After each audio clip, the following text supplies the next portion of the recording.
So hello all of you, my self Yunus Ali.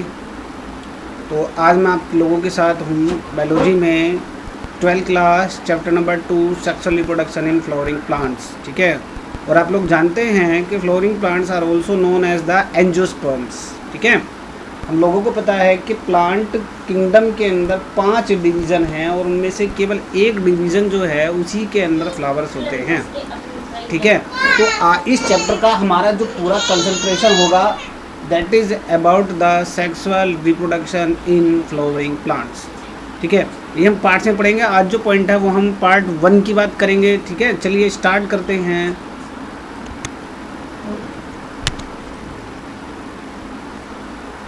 Okay, तो सबसे पहले बात करेंगे कि फ्लावर किसे कहते हैं।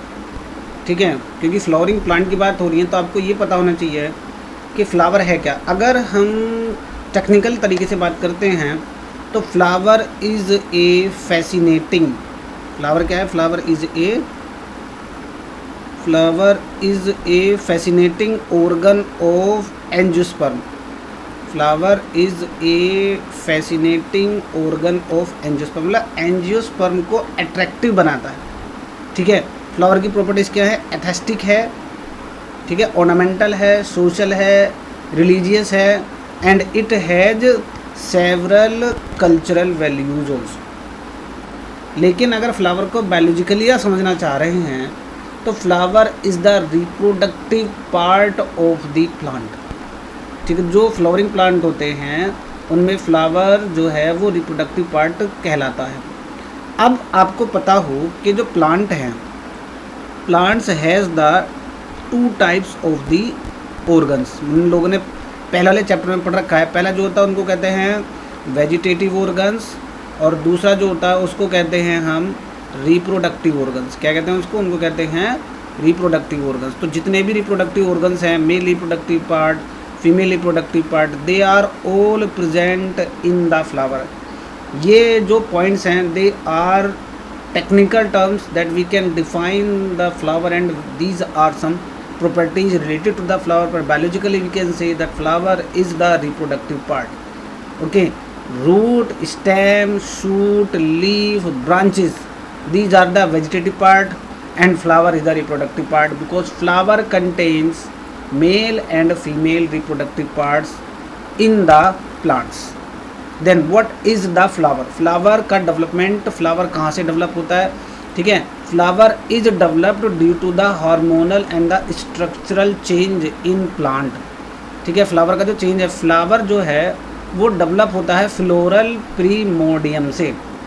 इसे डेवलप होता है फ्लोरल प्रीमोडियम से डेवलप होता है, and due to the presence of the hormones which are useful in flowering in plants, they are helpful developing of the floral primordium into the flower.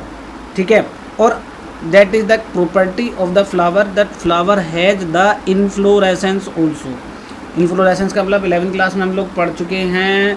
Flower का मतलब क्या है, फ्लावर का मतलब है कि arrangement of the flower on the twig is known as the inflorescence. ठीक है, और फ्लावर के पार्ट्स कौन कौन से हैं अभी पढ़ के आए थे। ठीक है, याद है ना, अभी कुछ महीने पहले पढ़ा है, जनवरी के लगभग में हम लोग पढ़ रहे थे फ्लावर के बारे में ही। हमने टर्मिनोलॉजी पढ़ी थी, हमने जो है टैक्सोनॉमी पढ़ी थी फ्लावर के बारे में। तो वहाँ पर चीज़ें आपको पता पड़ेंगी कि parts of flower basically has 2 types of the part. In 1 category there are the sepals, ठीक है, there are the petals, these are the helper parts, these are the accessory parts. वैसे 4 तरह के पार्ट होते हैं। ठीक है, कौन कौन से होते हैं, पहले आउटर मोस्ट जो होता है उसको कहते हैं सेपल, ये मोस्टली ग्रीन इन कलर। ठीक है, पेटल्स, ठीक है, जब बाहर से अंदर की तरफ आएंगे तो बाहर की तरफ मिलेंगे sepals, and then second circle is of petals. Petals provide different type of the colours to the plant. Then androecium, androecium is the male reproductive part and its contain stamen. Okay, and last one is the gynoecium, gynoecium is the female reproductive part. Okay, अगर मैं बात करूँ that sepals and petals has no role in reproduction, sepals और petals का reproduction में कोई role नहीं है जनरली। ठीक है, इनके बिना भी काम चल सकता है। So these parts are known as the non essential part of flower, ठीक है। लेकिन एंड्रोशियम एंड गाइनोशियम, क्योंकि इनके बिना रिप्रोडक्शन नहीं हो सकता है, so that's why these are known as the essential part. तो दो चीज़ें समझिएगा, एसेंशियल पार्ट कौन कौन से हैं, androecium and gynoecium, these are the essential part of flower, sepal and petal, these are the non essential parts of flower. Then this is the TS of the flower. This is the LS of the flower. Okay, a complete flower is there. Okay, then these are the outermost part. These are almost green in color and these are known as the sepals. 10th class में पढ़ा हुआ है, ठीक है। These are the petals. These are normally green in color, ठीक है। And these parts are the stamens. These parts are the stamen. Okay, stamen has the two part. First is the filament and second is the anther lobe. Okay, and this is the female reproductive part. This is the female reproductive part. This is the ovary. Carpel और pistil कह सकते हैं। तो पूरा जो part है यहाँ से लेकर के यहाँ तक का, ये कार्पल या पिस्टिल है।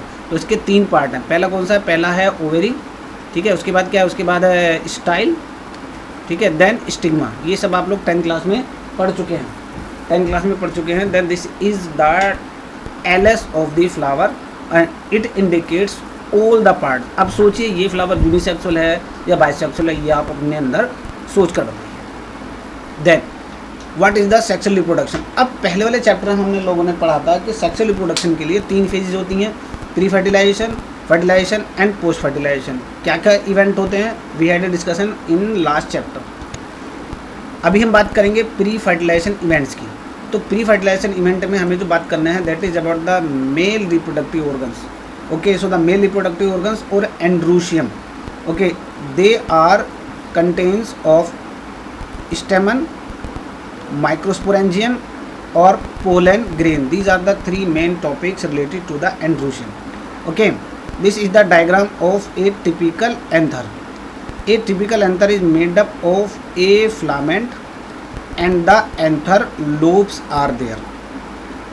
There are 2 conditions. In some plants they contains only 1 lobe and in some plants largely contains 2 lobes. Okay, this is the internal structure of the anther lobe. Okay, it contains, these are the pollen sacs, ठीक है। और अगर मैं बात करता हूँ कि 2 lobe होगी, एक तो एंथर लोब होगी ये और एक एंथर लोब होगी ये। इस एंथर लोब को इस सेप्टम ने डिवाइड किया हुआ, this is the septum which can divide the anther lobes. Okay, और इसके अंदर एक लोब के अंदर 2 पोलन सैक होते हैं। तो पूरे के अंदर कितने पोलन सैक हो गए, the total contents the 4 pollen sac. और इन पोलन सैक के अंदर क्या होते हैं, the pollen sacs contents the pollen grains. Okay, इसको समझिएगा ढंग से। चलिए आगे चलते हैं।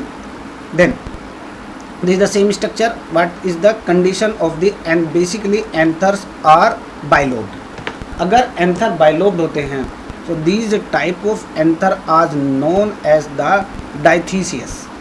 अगर एक लोब होती है तो उसको कहते हैं मोनोथीसियस, और अगर 2 लोब होते हैं तो उनको क्या कहते हैं, dithecous. Okay, then it between the 2 anther lobes there is a groove. Okay, तो that is condition known as the longitudinal grooves. उसके बाद देयर आर 4 साइड्स, 4 साइड्स हैं, 1 2 3 4। और यहाँ पे क्या होता है, यहाँ पर 4 माइक्रोस्पोरेंजिया और पोलन सैक्स होते हैं। इसके बारे में मैं आप लोगों को लास्ट स्लाइड में डिस्कस कर चुका हूँ, दोबारा समझिएगा। Anther lobe have the following structures, it is bilobed, bilobe anther is known as the dithecous, both lobe are separated by a longitudinal groove. Okay, each pollen lobe has the, each anther lobe has the 2 pollen sac, so contains the 4 sided, that condition is known as the 4 microspores or 4 pollen sac, and that means the tetragonal shape। ठीक है, जो 4 pollen sac हैं they are also known as the 4 microsporangia। ठीक है, and in the microsporangia microsporogenesis takes place। Microsporogenesis का मतलब होता है डेवलपमेंट ऑफ द माइक्रोस्पोर्स। ठीक है, then anthers wall layer, important point की अब बात करते हैं। ठीक है, जब हम एंथर लोब की वॉल की बात करते हैं तो आउटर से जब इंदर की तरफ चलते हैं तो वहाँ पर आपको कुछ लेयर्स दिखाई देती हैं, इनके बारे में क्वेश्चन बनते हैं। ठीक है, जो आउटर लेयर होती है दैट इज़ द एपिडर्मिस। ठीक है, एपिडर्मिस जो है it is the external single layer of defensive cells. यानी कि बात है, जो भी आउटर लेयर होती है उसका काम डिफेंस का होता है, ये केवल एक सेल मोटी होती है। उसके बाद क्या, उसके बाद है एंडोथीशियम। एंडोथीशियम भी कैसी होती है, सिंगल लेयर्ड सेल्स है, यानी कि सिंगल लेयर बनाती है। ठीक है, और इसका जो कैरेक्टरिस्टिक्स है, releasing of the mature pollen grain and that condition is known as the help in dehiscence. It discharge pollen dust, यानी कि जब पोलन ग्रेन मैच्योर हो जाते हैं, ठीक है, और एंथरलोप सूख जाती है और सूख कर वो फट जाती है, उस कंडीशन को डिसेंस कहते हैं। तो उस समय endothecium helps in this condition. Okay, then third layer is known as the middle layer, और इसमें जो है 3 से 4 सेल्स की लेयर होती है। It is also protective. और जो इम्पोर्टेंट लेयर है, जो क्वेश्चन जिसके बारे में सबसे ज़्यादा पूछा जाता है, that is the layer of tapetum.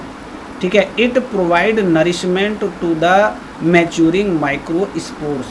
Microspores जो डेवलप हो रहे हैं, यानी कि जो डेवलपिंग पोलन ग्रेन्स हैं, उनको नरिशमेंट प्रोवाइड कराती है टैपिटम सेल्स। ठीक है, और फिर जो पोलन सैक के अंदर का टिश्यू है उसको हम स्पोरोजेनस टिश्यू कहते हैं। इसके अंदर जेनरेटिव सेल्स होती हैं, और यही जेनरेटिव सेल्स माइक्रोस्पोरोजेनेसिस में यूज होती हैं, यानी कि उन्हीं के अंदर जो मियोसिस और माइटोसिस डिवीजन होना है वो उसी में होता है।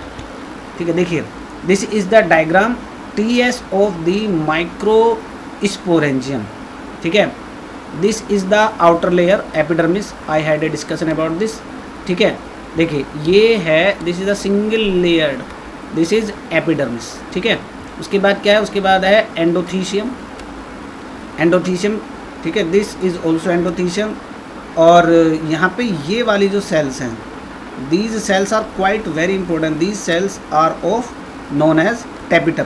टैपिटम का ही काम सबसे ज़्यादा पूछा जाता है। तो ये जो डायग्राम आप लोगों को मैं दिखा रहा हूँ, इस डायग्राम को आप ढंग से स्टडी करना, क्योंकि इस डायग्राम से क्वेश्चन बनते हैं। क्वेश्चन किस फॉर्म में बनता है, आपको डायग्राम दिया हुआ होता है, आपसे लेबलिंग करानी होती है, और लेबलिंग कराने के बाद में आपसे बेसिकली टैपिटम का क्या बनता है, टैपिटम का वर्क पूछा जाता है। ठीक है, और ये जो पूरा डायग्राम है, ठीक है, ये कनेक्टिव टिश्यू है जो दोनों एंथरलोब्स को एक साथ जोड़ कर रखता है। ठीक है, और these are the pollen sacs, these are the pollen सैक्स।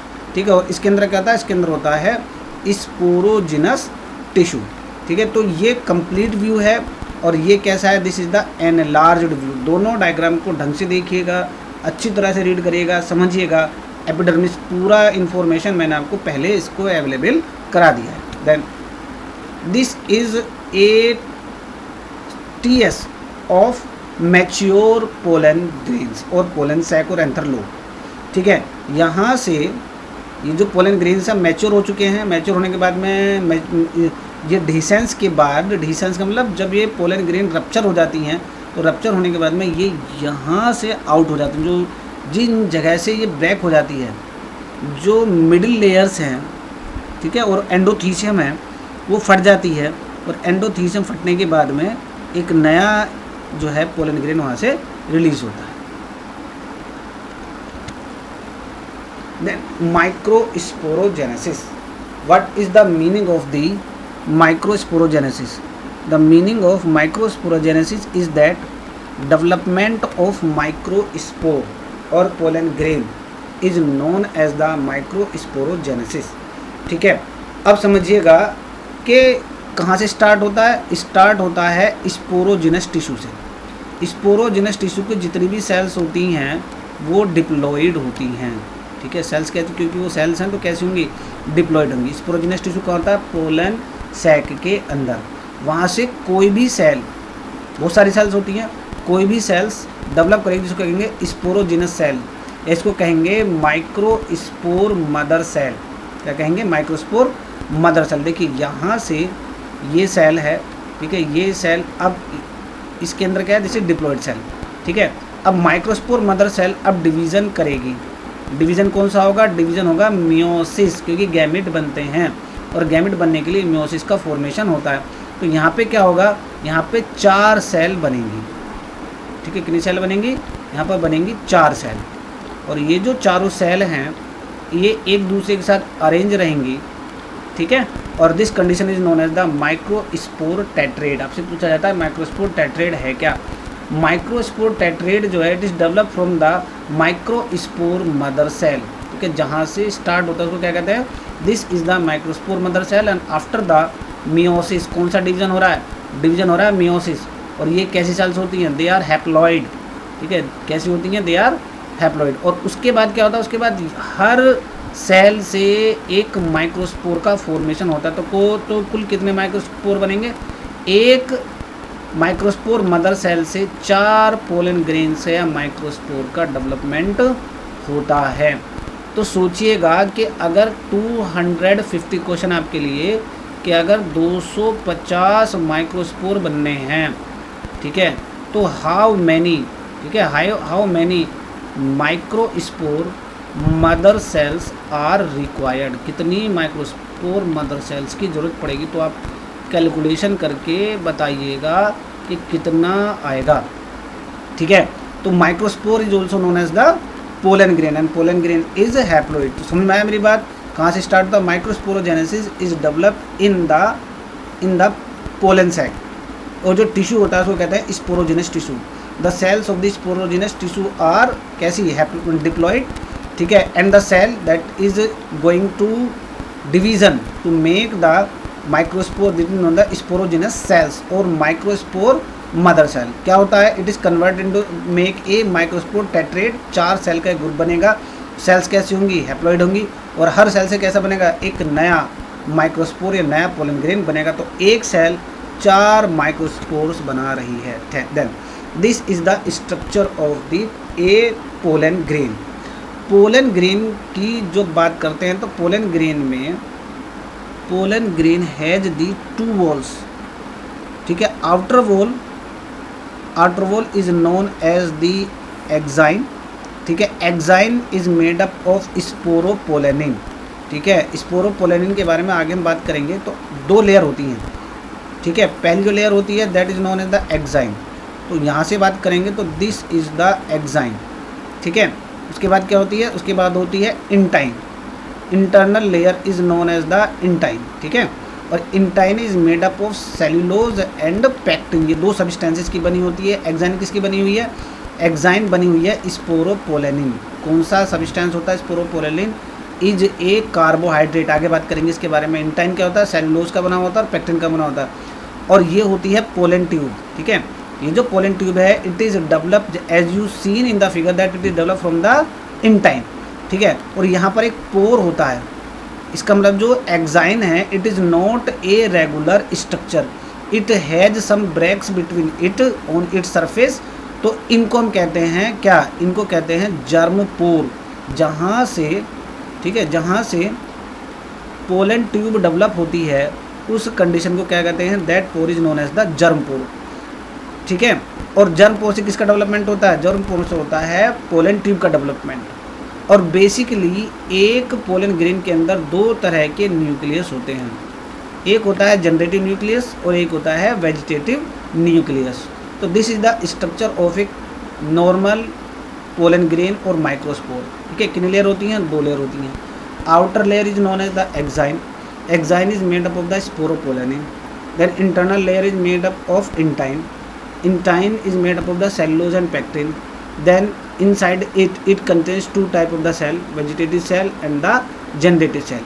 The axine contains some pores, these are known as the germ pores, and these germ pores are used in the development of the pollen tube. Pollen tube is developed from the intine, okay.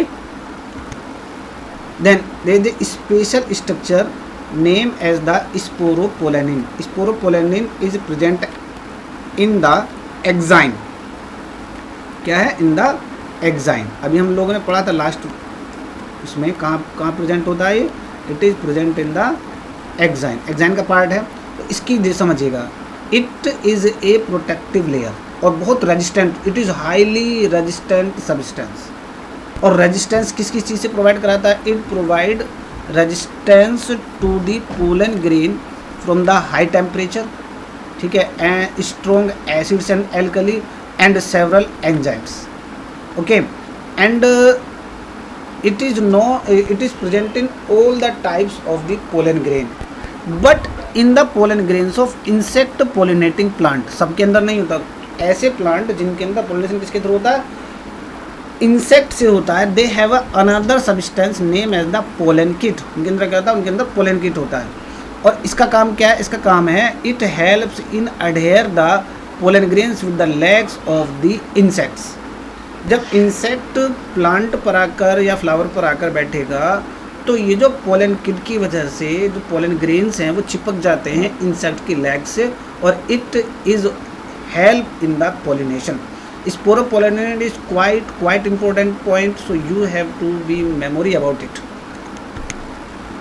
Then this is the structure of the pollen grain. Basically 60% angiosperm contains 2 celled stage, 2 cells होती हैं। अभी हम लोग बात करके आए थे at that time of the, बहुत इंपॉर्टेंट क्वेश्चन बता रहा हूँ मैं, बहुत बार पूछा गया है कि पोलन ग्रेन के अंदर कितनी सेल्स होती हैं। 60% of angiospermic plant contains 2 cells. ठीक है, कितने परसेंट प्लांट है, कितने परसेंट एंजियोस्पर्म है, 60% एंजियोस्पर्म्स, 60% एंजियोस्पर्मिक प्लांट। जब पोलिनेशन होता है तो उस समय 2 सेल्स होती हैं, एक होती है कौन सी, जनरेटिव सेल, और एक होती है वेजिटेटिव सेल। लेकिन बाकी का जो बचा हुआ 40% है, बाकी का जो बचा हुआ 40% केस है, उनके अंदर कितने होते हैं।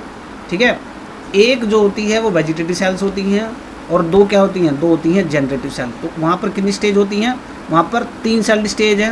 यहाँ पर कौन सी स्टेज है, यहाँ पर 2 सेल्ड स्टेज है, ध्यान रखना है। ठीक है, 2 सेल जब स्टेज होती है तो एक होती है कौन सी cell, generative cell, sorry vegetative cell, और दूसरी कौन सी होती है, दूसरी होती है जनरेटिव सेल। क्योंकि यहाँ पर क्या है, यहाँ पर वेजिटेटिव सेल तो एक ही है, लेकिन जनरेटिव सेल कितनी हो जाती हैं, जनरेटिव सेल डिवाइड होकर कितनी सेल बना लेती हैं, 2। ठीक है, इकोनॉमिक इम्पोर्टेंस। ठीक है, economic importance of pollen grain. Pollen grain provide some allergies. ठीक है, ठीक है, कुछ प्लांट के पोलन ग्रेन जो है वो एलर्जी कर देते हैं। अगर नाक के थ्रू, सांस के थ्रू चले जाते हैं तो दे प्रोवाइड एलर्जी। और एलर्जी की वजह से क्या होता है, it can cause the bronchi affections, यानी कि ब्रोंकियल डिजीज क्रिएट कर सकते हैं, स्वेलिंग हो सकती है, इन्फ्लामेशन हो सकता है, एलर्जी हो सकती है। Okay, then second the chronic respiratory disorders. अगर एल्वियोली के अंदर जाकर जम जाते हैं, ठीक है, तो that can cause the asthma and bronchitis. एक कैरेट ग्रास है, इंपॉर्टेंट याद रखिएगा इसको, बहुत इंपॉर्टेंट पॉइंट है कैरेट ग्रास। ठीक है, ये ग्रीन रिवोल्यूशन के समय जब सेमी ड्वार्फ वैरायटी आई थी वीट की, तो वहाँ से वीड के साथ आया था पार्थीनियम। ठीक है, पार्थीनियम इसका नाम है, इसको नॉर्मली क्या कहते हैं, कैरेट ग्रास। इसका जो पोलन ग्रेन है, ठीक है, it can cause the pollen allergy. ठीक है, pollen allergy and it can cause the fever also. These are the bad impact of the pollen grains, but pollen grains have some benefits also. ठीक है, कुछ plant के जो pollen grains होते हैं they are rich in nutrients, proteins rich diet होती हैं जो पोलन ग्रेन्स होते हैं। ठीक है, and they can used as the food supplements. इनकी टैबलेट्स बनाई जाती हैं, ठीक है, और इनको यूज़ किया जाता है। And they can used in the cup syrups also. और जो एथलेटिक्स होते हैं, एथलीट्स होते हैं, ठीक है, और जो रेस के घोड़े होते हैं, उनको पोलन की टैबलेट्स खवाई जाती हैं जिन to increase the performance, to increase the efficiency of the pollen grains. Okay, then it is the end of part 1। आज यहाँ तक पढ़ेंगे, ठीक है, इसके आगे की बात हम आगे करेंगे। उम्मीद करूँगा कि चीज़ें आप लोगों को समझ में आ चुकी होंगी। ठीक है।